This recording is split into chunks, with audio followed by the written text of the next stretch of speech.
The 1980s was a decade of dominance at the small forward position.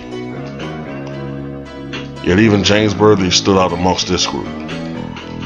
He dominated the high school, collegiate, and professional levels, both individually and with help in leading his teams to success. Worthy attended college at the University of North Carolina, where he teamed with future NBA players Sam Perkins and a young Michael Jordan. During his collegiate career, he was a consensus NCAA All-American first-team player in 1982, was the NCAA Final Four most outstanding player in 1982, and his team, won the NCAA championship in 1982.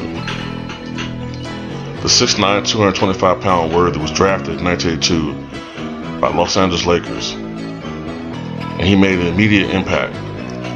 He would go on to shoot a Laker rookie record 58% from the field and post averages of 13.4 points, 5.2 rebounds, 1.7 assists, 1.2 steals, and 0.8 blocks. He was selected that year's all-rookie first team.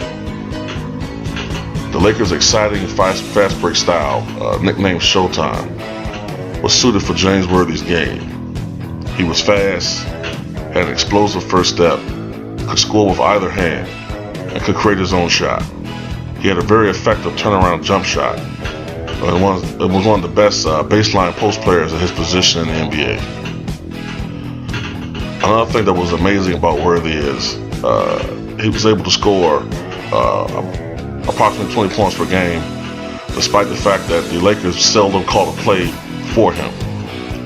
By 1985, Worthy was cementing his reputation as one of the game's best key game situation players. I prefer to use the phrase key game situations rather than clutch, because that's become so cliched over the last 10 years or so.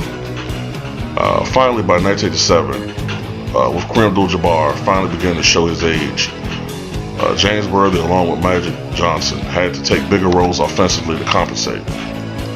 The 1987-88 season may have been Worthy's greatest year. After posting averages of 19.7 points, 5 rebounds, 3.9 assists, 1 steal, and 0.7 blocks on 53% shooting, the postseason saw him up his play to 21.1 points, 5.8 rebounds, 4.4 assists, 1.4 steals, and 0.8 blocks on 52% shooting.